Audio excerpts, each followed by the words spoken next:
Hello NIS student, welcome back to the channel Jitendra Arya classes. आपका अपना NIS का channel. जैसा कि आप जानते हैं हमारे चैनल से हमेशा आपको करेक्ट और सटीक इन्फॉर्मेशन मिलती है। और जो है आज का वीडियो क्या है, सुपर इन्फॉर्मेटिव होने वाला है। और वीडियो का जो मेन टॉपिक है वो बहुत सारे स्टूडेंट्स के डाउट आ रहे थे। ये वीडियो एनआईएस के स्टूडेंट्स के लिए भी जरूरी है और जो जितने भी स्टूडेंट्स हैं वो भी इस वीडियो को क्या है देख सकते हैं, जिन्होंने एनआईएस के बारे में जानकारी रखनी है। तो ये क्या है आपका वैल्यू ऑफ एनआईएस बोर्ड। हम इस वीडियो में क्या क्या जानेंगे, व्हाट इज एनआईएस बोर्ड, कौन कौन यहाँ पर एडमिशन ले सकता है या पढ़ सकता है, अदर बोर्ड एडमिशन किस तरीके से होते हैं, और एनआईएस और सीबीएसई में से कौन सा बेटर बोर्ड है, और एनआईएस बोर्ड की वैल्यू क्या है, कहाँ कहाँ पर एनआईएस बोर्ड वैलिड है और कहाँ पर वैलिड नहीं है। तो आज जो है ये सारे डाउट आपके क्लियर हो जाएंगे। वीडियो में आप लास्ट तक बने रहिएगा। पहला पॉइंट आ रहा है इसमें कि एनआईएस बोर्ड की सर वैल्यू क्या है। तो एनआईएस बोर्ड क्या है, पूरे इंडिया के अंदर फैला हुआ है, सबसे बड़ा ओपन बोर्ड है, बल्कि पूरे वर्ल्ड में भी सबसे बड़ा ओपन बोर्ड इसे कह सकते हो। इसकी ब्रांचेस क्या हैं, आउटसाइड कंट्री यानी कि बाहर के देशों में भी इसकी ब्रांचेस हैं। तो अब हम चलते हैं इसके बारे में कि एनआईएस बोर्ड है क्या। देखिए, नेशनल एजुकेशन पॉलिसी 1986 के दौरान जो है शिक्षा मंत्रालय या हमारा जो एजुकेशन मिनिस्ट्री थी या सेंट्रल गवर्नमेंट के अंदर ये जो है आपका बोर्ड आता है। इन्होंने जो है एनआईएस बोर्ड को एस्टेब्लिश करा था 1989 में, यानी कि एनआईएस बोर्ड की जो स्थापना हुई थी वो 1989 में। और सीधी सी बात है, इसका जो हेडक्वार्टर है वो नोएडा के अंदर है, जो उत्तर प्रदेश में पड़ता है, दिल्ली के पास पड़ता है। और रीजनल सेंटर हर एक स्टेट कैपिटल के अंदर हैं। लगभग 35-40 जितने भी हमारे स्टेट्स हैं वहां सब जगह पर इनका रीजनल सेंटर है कैपिटल के अंदर।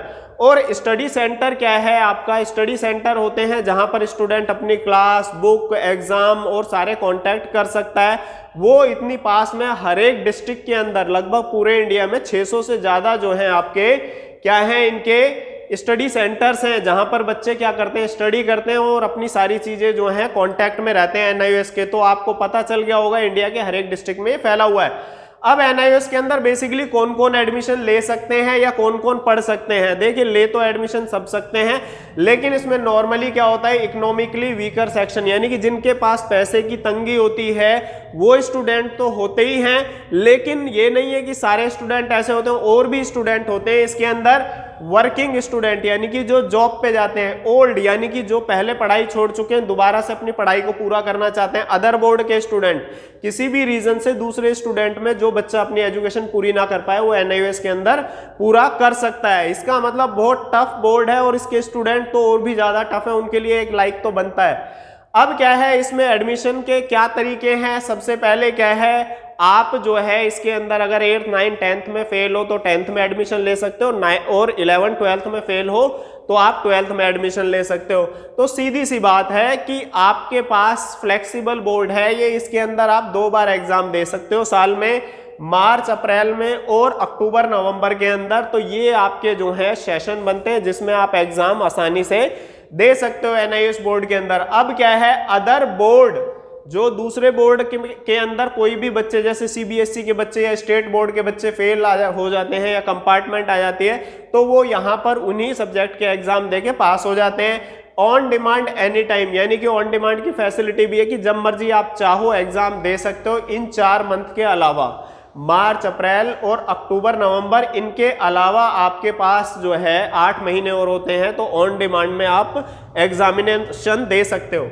अब आपका क्या वोकेशनल कोर्सेज, तो आईटीआई टाइप के जो सब्जेक्ट्स होते हैं, तो सीधी सी बात है वो भी आप इसकी लिस्ट देख सकते हो। ये आपके इसके अंदर जो है ये सब्जेक्ट भी कराए जाते हैं जो आपके 12th के साथ साथ आप इन सब्जेक्ट्स को कर सकते हैं। अब ये देखते हैं अदर बोर्ड के स्टूडेंट्स कैसे एडमिशन लेते हैं एनआईएस के अंदर, उनके लिए क्या बेनिफिट्स हैं। तो सबसे पहला क्या है, मार्क्स इंक्रीज। किसी बच्चे के 48% आए और वो 50 चाहता है तो वो क्या कर सकता है, स्ट्रीम 3 या 4 या ऑन डिमांड में एडमिशन लेकर क्या कर सकता है, मैक्सिमम 4 सब्जेक्ट के जो है पेपर देकर क्या कर सकता है, अपने परसेंटेज को इंक्रीज कर सकता है उन्हीं सब्जेक्ट में एग्जाम देकर। तो इस तरीके से क्या है ये बहुत बेनिफिशियल हुआ। दूसरा क्या है, सीबीएसई में कोई बच्चा फेल हो जाए, कंपार्टमेंट हो जाए, तो जितने सब्जेक्ट्स में वो फेल हुआ है उन सब्जेक्ट्स के पेपर देके वो इजीली क्या कर सकता है, अपना जो उसके सीबीएसई बोर्ड के जो मार्क्स थे वो किस में आपके एनआईओएस की उसकी मार्कशीट में ट्रांसफर हो जाते हैं। जो टीओसी उसके लिए हमारा अलग से वीडियो है, आप टीओसी का वीडियो देख सकते हैं स्ट्रीम 2 का। तो ये चीज जो है उसके अंदर डिटेल में एक्सप्लेनेशन है। स्ट्रीम चेंज, कई बच्चे क्या करते हैं, बहुत साल पहले उनको होता है कि हमने आर्ट्स कर रखी थी, अब हम साइंस करना चाहते हैं, तो यहाँ पर ये फैसिलिटी भी आपको एनआईओएस बोर्ड से मिलती है और किसी बोर्ड से ये फैसिलिटी नहीं मिलती है। और आईटीआई टाइप के सब्जेक्ट जो हैं आप अपना चूज कर सकते हो, जैसे टाइपिंग, शॉर्ट हैंड और भी बहुत सारे सब्जेक्ट्स हैं, आप चेक कर सकते हो इस लिस्ट के अंदर। अब हमारे पास आता है सबसे जो फेमस लड़ाई है एनआईओएस और सीबीएसई की। एनआईओएस और सीबीएसई में बेसिकली क्या बात है आपकी कि जो है एनआईओएस और सीबीएसई दोनों की वैल्यू देखिए इक्वल है।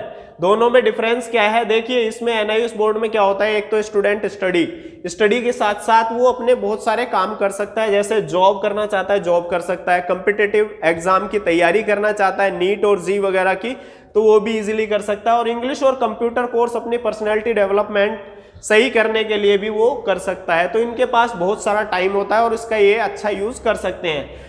अब जो सीबीएसई वाले हैं उनके पास क्या होता है कि वो रेगुलर और फिक्स उनके पास शेड्यूल होता है पढ़ने का, और इसमें क्या करते हैं वो फीस पे करते हैं, तो थोड़ी सी फैसिलिटी उनको क्या है ज्यादा मिलती है, बस और कुछ नहीं है।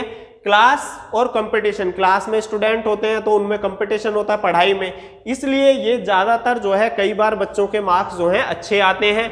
और कम्युनिकेशन और पर्सनैलिटी डेवलपमेंट इनका ज्यादा हो जाता है, क्योंकि बहुत सारे बच्चे आपस में जो है बात करते हैं, सेम एज ग्रुप के होते हैं इस तरीके से। तो बाकी दोनों में कोई ऐसा डिफरेंस नहीं है वैल्यू में। इंग्लिश और कंप्यूटर कोर्स अगर आप कर लेते हो तो आप इनसे कहीं भी जो है 19 नहीं ठहरते हो, 21 ठहर जाओगे। तो एनआईओएस बोर्ड की वैल्यू क्या है देखिए, 10वीं 12वीं करने के बाद आप कहीं भी एडमिशन ले सकते हो, जैसे सीबीएसई, किसी स्टेट बोर्ड के और एनआईओएस के, तीनों के बच्चे क्या हैं इक्वल हैं, किसी भी जगह एडमिशन ले सकते हैं। ये इंडिया का ऑर्गेनाइज बोर्ड है, मान्यता प्राप्त बोर्ड है, आप इसकी वैल्यू में कहीं भी जो है शंका ना करें। अब एनआईओएस कहाँ कहाँ वैलिड है जी, कहाँ कहाँ का मतलब तो सभी जगह वैलिड है, जब तो हम वैलिड कह रहे हैं। तो एनी कॉलेज, किसी भी कॉलेज में आप एडमिशन ले सकते हो, किसी भी यूनिवर्सिटी में एडमिशन ले सकते हो, और किसी भी डिग्री को आप ले सकते हो, कोई भी प्राइवेट जॉब कर सकते हो, कोई भी गवर्नमेंट जॉब कर सकते हो। और इसके अलावा कुछ बच्चों के स्पेशली डाउट होते हैं, sir NEET, JEE, army, pharma, LLB, MBA, government job, private job, बाहर विदेश में पढ़ना है या विदेश यात्रा करनी है, वीजा बनवाना है, बीएससी, बीकॉम, तो सीधी सी बात है इन तीनों से, एनआईओएस बोर्ड हो, स्टेट बोर्ड हो, सीबीएसई बोर्ड हो, सब चीजें आप जो है कर सकते हो। इसके बारे में कोई भी कंफ्यूजन मत रखिए, ये जो भी लिखा है लिस्ट बना लीजिए, ये सारे आप कोर्स कर सकते हो। एनआईओएस बोर्ड वैलिड कहां नहीं है, ये बड़ा सबसे बड़ा क्वेश्चन आ रहा है। तो देखिए प्राइवेट रेपुटेड यूनिवर्सिटीज होती है कई जगह पर, वो बीटेक के लिए या एमबीबीएस के लिए क्या करती हैं, अपने स्पेशल टेस्ट लेती हैं, तो वहां पर जो है कई बार एनआईओएस वाले स्टूडेंट्स को जो है एग्जामिनेशन देना पड़ता है, लेकिन वो चीज भी अब खत्म होती चली जा रही है, क्योंकि नीट और जी से क्वालिफाई कर जाते हैं तो उनके लिए ऐसी प्रॉब्लम नहीं आती है। कई बार एमईटी जैसी यूनिवर्सिटीज होती हैं, वो क्या करती हैं, बीटेक के लिए एग्जाम कंडक्ट करती हैं, जिसमें एनआईओएस के स्टूडेंट को फिर एडमिशन मिल जाता है, यानी कि वैलिड सब जगह है। और एक और चीज है आपका, जैसे 10th के स्टूडेंट होते हैं, मान लिया मैथ साइंस ही ना लें एनआईओएस बोर्ड के अंदर, और जाके कहें कि सर हमें पॉलिटेक्निक में एडमिशन नहीं मिला, तो आप कैसे डिप्लोमा कर सकते हो जब आपके पास 10th और जो है 10th के अंदर मैथ और साइंस नहीं है। तो यहां पर प्रॉब्लम आती है, या आपने 12th में सब्जेक्ट ऐसे चूज ना किए हो कि आपने 12th में पॉलिटिकल साइंस हिस्ट्री ली नहीं है, आप कहें ग्रेजुएशन में मुझे पॉलिटिकल साइंस या हिस्ट्री ऑनर्स करना है, तो ऐसा पॉसिबल नहीं है। तो केवल यही थोड़ी बहुत प्रॉब्लम है, और ये हर एक बोर्ड में प्रॉब्लम है। तो आपको वीडियो कैसा लगा, अगर आपको वीडियो इन्फॉर्मेटिव लगा आप कमेंट बॉक्स में जरूर बताइए, और अपने जो यार दोस्त फ्रेंड्स होते हैं सबको शेयर कीजिए, जिससे हम आपको इस तरीके के वीडियो और बने। चैनल पे फर्स्ट टाइम है तो चैनल को सब्सक्राइब कीजिए।